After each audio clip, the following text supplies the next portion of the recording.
What if I told you that the specter of war looms larger over Europe than at any point in recent history? As tensions escalate in Eastern Europe, NATO stands resolute against threats from the East. With a high readiness task force of 40,000 under direct NATO command and approximately 100,000 U.S. troops stationed in Europe, the alliance has fortified its position. The dramatic arrival of Russian drones in Polish airspace has sparked an urgent call to action across allied nations. NATO is gearing up, with an impressive show of air power, 3 Rafale jets from France, 4 Eurofighter Typhoons from Germany, and 2 Patriot batteries.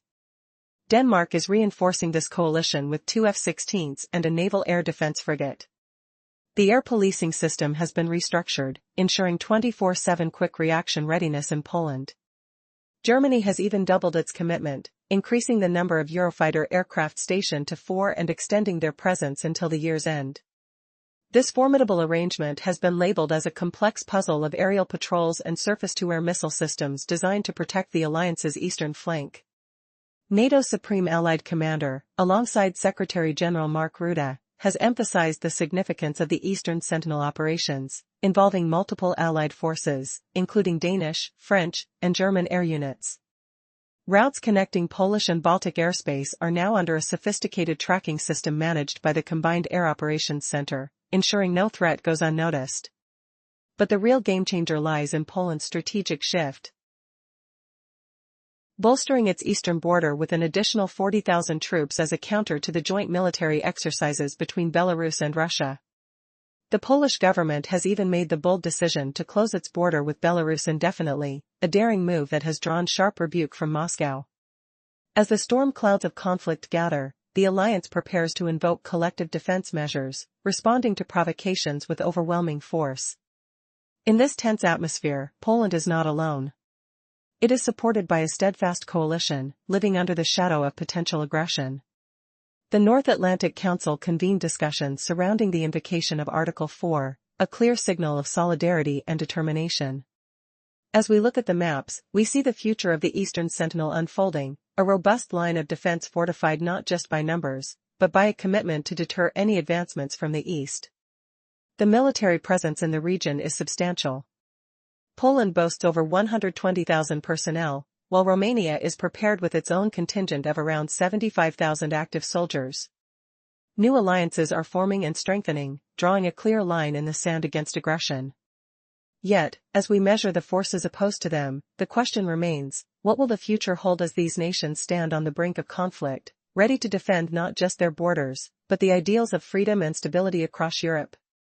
As we delve deeper, the truth becomes clear: each strategic move, each troop deployment, adds to a narrative of resilience. But what happens when the stakes get higher? Will tensions escalate further to redefine the fate of NATO and Eastern Europe? Stay tuned as we continue to uncover the charged dynamics at play in this critical theater of global security. Tensions in Eastern Europe are escalating, as the shadow of conflict looms ever closer. With the looming threat from Russia and Belarus, Poland has mobilized 40,000 troops to its eastern border, a decisive move amidst the joint military exercises being conducted nearby. As the Polish government closed its border with Belarus indefinitely, Moscow reacted furiously, demanding its reopening. But what lies ahead for the region? With military exercises spilling dangerously close to the Poland-Lithuania border, Poland has taken steps to ensure its safety. The invocation of Article 4 of the Washington Treaty marks NATO's 7th response to a crisis in just 2 years. The North Atlantic Council convened urgently to address Poland's request for consultations, highlighting the seriousness of the situation. As tensions rise, the presence of NATO forces in Poland and Romania grows stronger, with approximately 75,000 professional soldiers and thousands more from allied nations ready for deployment. Germany's 45th Armored Brigade is set to bolster defenses in Lithuania, with 5,000 troops by the end of 2027. This is not just a one-time response, it's a permanent strategy to deter aggression. Poland alone boasts over 120,000 troops, with tens of thousands of NATO personnel stationed on rotational assignments. The air defense systems in both Poland and Romania stand ready, operational, and poised to act should the need arise. The sounds of military engines echo in the air, a constant reminder of the stakes at play. The thrum of jet engines and the sharp clatter of boots on the ground tell a story of preparedness. As NATO fortifies its presence, will this show of strength be enough to dissuade further aggression? The air is thick with tension, and every shadow on the horizon could spell trouble. With the threat of Russian drones hovering ominously, NATO's air security measures are more crucial than ever. The question remains, how will these nations navigate the delicate balance of power in the face of such peril? As we look to the skies, the world holds its breath, waiting to see if diplomacy can prevail or if the drums of war will drown out the calls for peace. As the geopolitical tension escalates, Poland stands firm with more than 120,000 of its own soldiers and thousands of NATO allies rotating on its soil. It's not just numbers, it's about strategy and presence. The stakes are high, and every movement counts in this chess game of nations. To the south, Romania is gearing up with approximately 75,000 seasoned soldiers, complemented by nearly 4,700 NATO troops from various nations. Their air defense systems are fully operational, ready to protect against threats that may arise on European soil or beyond. But as we travel northward, we enter the realm of the Baltic states, countries with smaller populations but significant challenges. Lithuania boasts about 17,200 troops, with 3,700 more provided by allied forces. Latvia follows closely with 7,870 soldiers and an additional 4,000 allies, while Estonia has 10,500 soldiers, bolstered by 2,200 from NATO's ranks. This collective military force, totaling over 35,570 soldiers supported by nearly 9,900 allied troops, weaves a complex tapestry of deterrence for the eastern flank. This ongoing contribution forms a unified strategy that integrates air security and land deterrence, treating each suspicious movement along the Polish border as part of a larger pattern. Germany's commitment to station a permanent brigade in Lithuania, alongside NATO's reinforced air defenses along the borders, builds an invisible wall against potential threats from Belarus and Russia. As we draw a line on the map, for additional battle groups established after 2022 along the Slovakia-Hungary-Bulgaria axis have morphed the eastern flank into a cohesive force. Despite the modest numbers of individual nations, these combat groups operating under joint command serve a dual purpose: deterrence against threats and a rapid response in times of crisis. But how long can this fragile balance hold? With tensions tightening, the narrative is not just about numbers. It's a race against time, where each decision could have monumental consequences. The next stage awaits, rising tensions loom like an ominous storm. Are we prepared for what lies ahead? As NATO fortifies its eastern flank, a silent tension crackles in the air, fueled by a decisive response to Russian provocations. In a strategic shift, troop deployment after 2022 along the Slovakia-Hungary-Bulgaria line has consolidated a once disjointed defense into a unified combat front. While the numbers from individual nations may seem modest, these joint combat groups serve as both a deterrent and an essential reinforcement during crises. But what lies beneath the surface? Amidst this backdrop, the discussion surrounding troop presence evolves. It's no longer just about how many soldiers are stationed but about their roles and the time they remain active on the ground. A small unit can wield significant influence if positioned strategically and embedded within the right networks. This nuanced approach extends to the maritime layer, particularly in the Baltic Sea. NATO's naval forces operate in the shadows, quiet yet persistent. Their presence, unlike the more visible air operations, plays a critical role in maintaining security. Allied frigates and mine countermeasure vessels, with occasional reinforcements from advanced platforms and maritime patrol aircraft, lay a foundation of vigilance during heightened alert periods. The Danish frigate's contribution enhances this network, weaving together air and surface operations that stretch over the Baltic. But it's not merely about establishing a defensive perimeter. The primary mission of these warships? To gather and share invaluable data, providing a clear picture that minimizes surprises and accelerates reaction times in the event of an incident. Each hour spent patrolling the Baltic Sea amplifies the sensor load around key nodes, like Kaliningrad, gradually weakening any semblance of a thick wall of defense. Surprisingly, the maritime aspect of the Eastern Sentinel isn't just a footnote, it enhances the overall strategic landscape, offering long-range surveillance that complements air operations. So, what can NATO accomplish against the backdrop of Russia's amassed forces? The operational strategy is multifaceted. First, ensuring airspace security. Second, employing surveillance and fire support to bolster deterrence at the border. All the while, the ongoing push for transparency in the emerging gray zone reveals a complex battleground layered with threats and opportunities. Will this intricate web of defenses hold? The stakes have never been higher. In our previous analysis, we delved into NATO's strategic response to the formidable Russian forces amassed at its borders. The alliance's approach to this situation hinges on three critical strategies: ensuring airspace security, establishing robust surveillance, and maintaining a fire-supported deterrence mechanism at the border. Now, let's explore the third element: transparency in the gray zone. Imagine the tension in the air as NATO's combat air patrol lines crisscross the Poland-Baltic corridor. These patrols can be mobilized swiftly using quick-reaction tankers and advanced airborne early warning systems. Picture the sound of roaring engines as France's Rafale jets and Germany's Eurofighters team up with Poland's F-16 and F-35 fighters, bolstering air defense capabilities over the Baltic Sea. The presence of two F-16s and an air defense frigate from Denmark enhances this formidable aerial defense network. As we move on to the land domain, it stretches through critical areas like the Suwalki Gap, Kaliningrad, and the Belarus Triangle. This narrow corridor, the sole land connection between the Baltic states and NATO territory, becomes pivotal during heightened alerts. The 40,000 troops stationed on Poland's border stand ready, acting not only as a bulwark against aggression but also as a quiet deterrent to potential provocations from Belarus. As Polish border guards and mechanized units ramp up their security operations, a series of concrete barriers and observation towers emerge along the border. With Russia's advanced A2/A layers in Kaliningrad, including S-300 and S-400 missile systems, this corridor transforms into a high-stakes squeeze zone. The urgency of the situation compels NATO to maintain a dual approach, a stable posture complemented by rapid deployment capabilities. As the air crackles with tension, NATO's strategic infrastructure adapts to the evolving threat landscape, ensuring that every shadow on the Polish border is treated as a potential precursor to conflict. With the stakes rising, will NATO's preparations hold firm against the looming threat, or will the tension explode into open conflict? The implications of this military choreography could redefine the security landscape in Eastern Europe. The escalating military tensions in Eastern Europe have raised alarm bells, particularly for Poland. The recent influx of troops from Belarus, under the banner of Zapad 2025, has transformed the border area into a critical pressure point.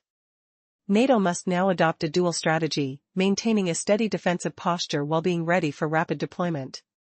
Concrete barricades and surveillance towers have sprung up along the Polish border, signaling a heightened state of alert. As Moscow reacts strongly to Poland's indefinite closure of its border crossings with Belarus, it's clear that they view this as a tactical squeeze play. The atmosphere is thick with tension. Will this standoff escalate into something far more dangerous? The sheer number of troops amassed by Belarus has not only stirred tactical concerns but has also become a strategic nightmare for Poland. At the land borders, air defense systems like KRAM short-range air defense and very short-range air defense can be effectively coordinated, creating a unified air picture that's crucial for monitoring any potential threats. The integration of intelligence-gathering drones enhances early warning capabilities, allowing for quicker responses to any incursions. But what happens when drone activity sparks confusion over border violations? NATO's protocols for transparency come into play, utilizing sensor multiplexing and independent source verification. This could push the alliance closer to invoking Article 5, a nuclear option in NATO's defense strategy. But is Article 5 truly on the table? NATO has already activated Article 4 in response to recent events, signaling a serious commitment to collective defense. Yet, the decision to escalate to Article 5 hinges on the nature of any attack and the robustness of the evidence. The alliance is building a framework that serves as a temporary solution while keeping the option for greater military action close at hand. Meanwhile, the situation on the Belarus-Russia front is equally alarming. The beginning of Zapad 2025 has seen Minsk and Moscow conduct simultaneous military exercises, intensifying their presence along the borders. The language of defense may seem traditional, but the reality involves a significant buildup of forces and tactical drone operations, along with increased reconnaissance activities in the Baltic Sea region. As the air grows heavy with uncertainty, the question remains, how far will these military maneuvers go before they ignite a wider conflict? The stakes are high, and every decision made could tip the balance in a region already fraught with tension.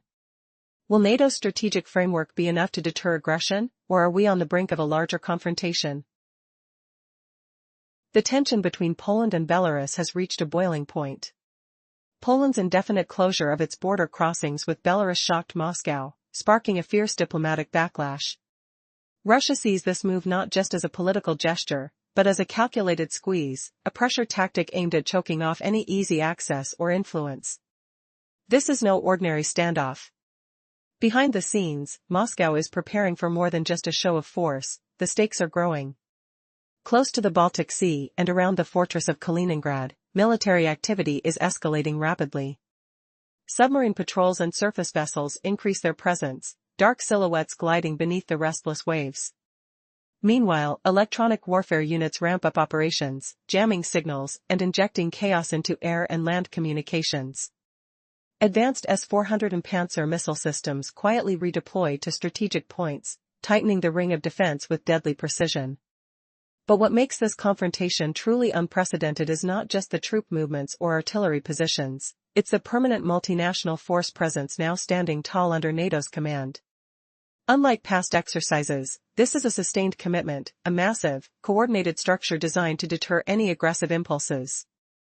The Zapad exercises, once seen as scripted military theater by some, are now shadowed by real, enduring defenses that refuse to flicker away once the drills end. Meanwhile, NATO's air patrols over Poland and the Baltic corridor relentlessly scan the skies.